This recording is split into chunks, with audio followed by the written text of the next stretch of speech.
We woke up on a Wednesday morning in Amarillo, Texas. This may sound like the first line of a country song, but for my partner and me, it was our reality. Amarillo was not so much a destination as a convenient stopping point on a long drive. Never having been there before, and thinking we might never get there again, we decided to seize the moment and go visit an iconic outdoor sculpture a few miles outside the city limits, Cadillac Ranch. If you're not familiar, Cadillac Ranch is an art installation that consists of 10 Cadillac sedans, partly buried on a pancake flat stretch of open land. First created in the 1970s, Cadillac Ranch has no visitor center, just some parking spots along a frontage road, and a narrow gate that lets human beings in but keeps any cattle from wandering out. The Cadillacs are ever changing in color. They're continuously repainted by visitors who are invited to add graffiti or messages or their own artistic touches. All this sounded good in my imagination. Cars that look like they fell out of the sky in formation, an art installation like no other in the world, and a chance for audience involvement. As strong winds propelled the two of us across the field and toward the Cadillacs, the reality turned out to be more complicated. The cars were in somewhat rough shape after being out in the weather for decades. But humans had clearly made things worse by making off with various parts of the cars. And on what was once pristine grassland, there was little grass and so much trash. Barbed wire along the road had caught countless plastic bags, which flapped in the breeze like a string of tattered pennants. Even more abundant were the empty spray paint cans, strewn everywhere and tossed in haphazard piles that shifted with the wind. The plastic caps from the cans, in whole or in fragments, were embedded in the dry soil in every direction. And the ground itself had been spray painted innumerable times in unrecognizable patterns. I tried to appreciate the spirit of imagination that had brought Cadillac Ranch into being. I tried to let the art take my mind in new directions. As I looked around, there was a word that I couldn't get out of my mind. Desecration. Desecration. Disregard for what was once beautiful land. Disregard for the art. Disregard for those with whom we share this world and those who will come after. As we trudged back to our car, we found ourselves leaning into the wind at an angle much like that of the Cadillacs. And as the gusts blew the noise from the interstate into our faces, I had to wonder, is there anything more American than desecration? This scene from Amarillo is not an old road trip memory from decades past. This story took place right here in 2021, our shaky new year. As we drove away from Cadillac Ranch that afternoon and headed deeper into the American West, my phone started giving us breaking news from back east. Armed insurgents storm U.S. Capitol. Senators taken to secure location. Shots fired. My partner and I had been gazing at the Cadillacs. Washington, D.C. had plummeted into chaos. Historic windows smashed, lawmakers in hiding, human bodies beaten and killed. The question was not even an hour old. Is there anything more American than desecration? And here was another answer. Our theme this month here at the First Unitarian Society of Minneapolis is imagination. And today I want to look at how imagination can have tremendous power, both as a force for good and a force for evil. Imagination can be essential to success, and when imagination fails us, the effects can be devastating. And imagination is everywhere right now, from those who embrace preposterous yet deadly conspiracy theories, to those who are trying to imagine the good that might come of these next 4 years. It's a good time to reflect on imagination. Let's continue along in the car for a bit on the road trip that my partner and I took earlier this month.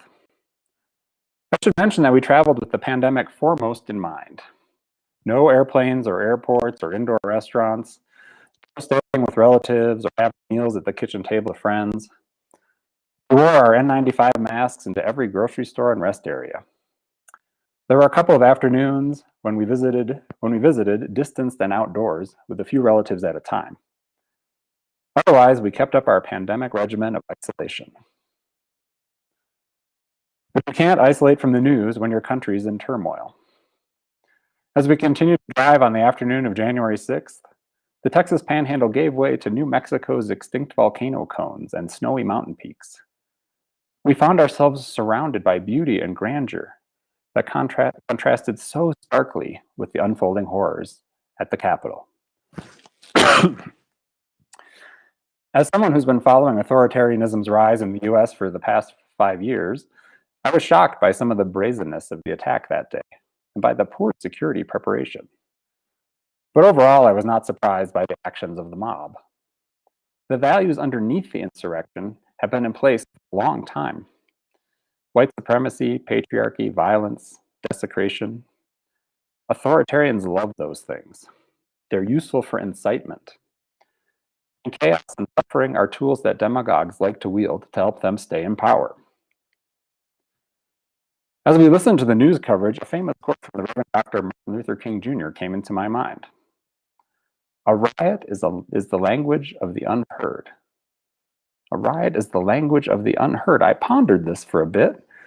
The people in the mob at the Capitol had hardly been unheard. They were hardly marginalized, yet there they were by the thousands in what was being described as a riot. I soon came to realize that Dr. King's quote was not wrong. Rather, what was wrong was the use of the word riot to describe the day's events. This was not a riot, not a spontaneous outpouring of anger in the streets. It was a highly coordinated terrorist attack by armed men who hoped to carry out assassinations. And they were able to get as far as they did in part because some Capitol officials had a failure of imagination. I'll admit, as a person who's imagined a number of terrifying scenarios over the past 4 years, I had not imagined that one. But I have gotten used to the idea that human cruelty shows up in ways most of us might not imagine. The same road trip that took us through Amarillo also had taken us through Tulsa, where my partner lived for a few years when he was a kid. Back at that time, no one in their family had ever heard about the 1921 Tulsa Race Massacre, in which a white mob killed as many as 300 African American citizens and burned to the ground dozens of blocks of Black-owned businesses and homes. This massive massacre became a secret, one that was buried and rarely discussed for most of a century. Notably, when the massacre began to come out of the shadows and grow in the public consciousness in the past couple of decades, it was first referred to as the Tulsa Race War or Race Riot, as though there may have been very fine people on both sides. In more recent years, it has been appropriately called a massacre. I first learned about the massacre while I was in seminary, and it was something neither I nor my partner's family ever would have imagined. And after all that silence, Tulsa now has monuments and interpretive signs to bear witness and to tell the story to residents and visitors. The massacre is now an accepted part of Tulsa's history, and the reckoning is ongoing. Complete destruction of Tulsa's Black Wall Street by resentful whites is part of a long national tradition of pathological, often racialized greed. John Geerdardas described this ethic in our reading. Torn between doing what's good for money and what's good for people, always do what's good for money. He was describing the prevalent politics of the past 40 years, but it's also the politics of the past 400 years. And it was on vivid and deadly display these past 4 years. We're all right now just emerging from the trauma of seeing what happens when our country is given over so completely to greed and lust for power. The result is desecration and death on an epic scale. We do need to talk about what happened these past 4 years, to accept the reality of all that took place, to not sweep it under the rug. The current calls for unity fairly raise the question, unity with whom? White supremacists? As many voices have been saying these past few weeks, there can be no healing without accountability, and there is much work to do. At the same time, we can use this transition to reorient our imagination. We might continue to be surprised by the horrors of the past as they are revealed, but we need not spend energy trying to imagine them. When a hard new truth is uncovered, We can welcome it and be grateful for the knowledge and begin the reckoning from there. We might best use our imaginations to conceive of a more peaceful and life-sustaining present and future, and what it might take to get there. And our collective and individual imaginations might have some recovery to do. As Michelle Goldberg wrote in the New York Times in October, a perpetual state of emergency isn't healthy or sustainable.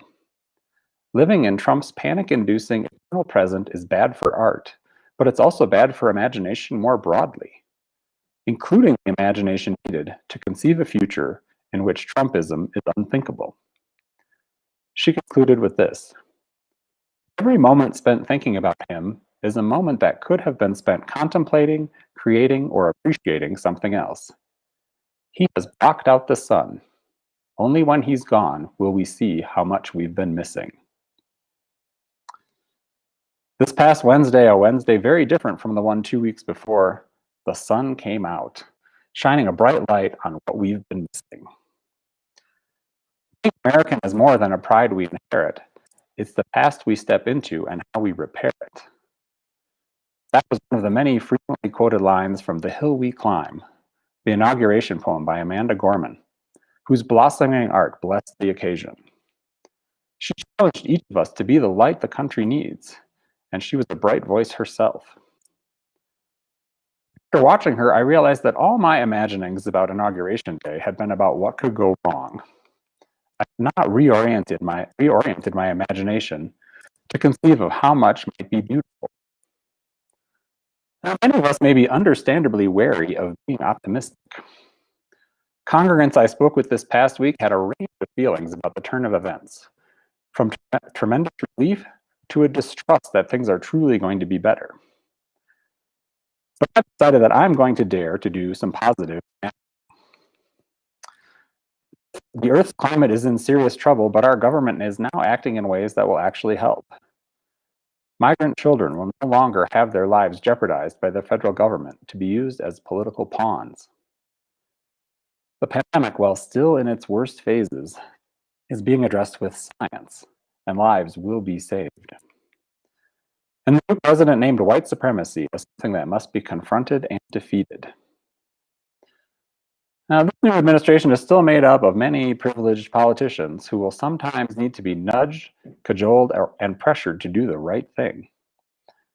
But my core humanist values around human dignity and care for the earth and for each other are more likely to be upheld by my country now, lessening the fear and dissonance and helplessness and trauma. We know there are still no miracles and there are no miracle workers. We know that all the factors that brought us to the January 6th revolt against the future are far from being resolved. We know there are still tens of millions of people living in imaginary, death-dealing worlds of conspiracy theories. But we can choose to try to imagine better days ahead. I want to share a few thoughts from Eleanor Westerly, a Twin Cities activist and communications strategist. She talks about how the theft of imagination is part of an intentional strategy by those who benefit from the status quo, in order to keep things as they are, in order to keep people from hoping and dreaming and working against the systems that may hold us back in this life. Westerly points out that mere negation and critique are not enough to move the world forward. She first shared these words on the eve of the previous inauguration, and they are just as true and helpful today.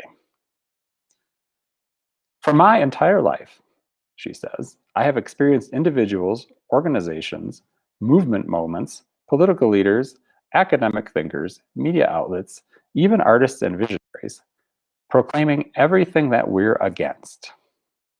I have been a part of this chorus, and this articulation is absolutely, inarguably necessary. It has to happen. It's obligatory. She continues, the people who currently dominate political and economic power have absolutely no trouble or hesitation articulating exactly the reality they're looking for.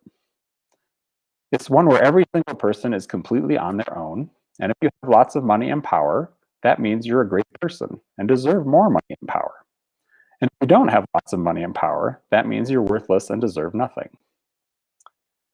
We can win, Westerly continues, only if we tell the story out loud again and again and again of the world that we want to live in, the world that we're striving to create, of its sights and sounds and smells and feelings and experiences and relationships.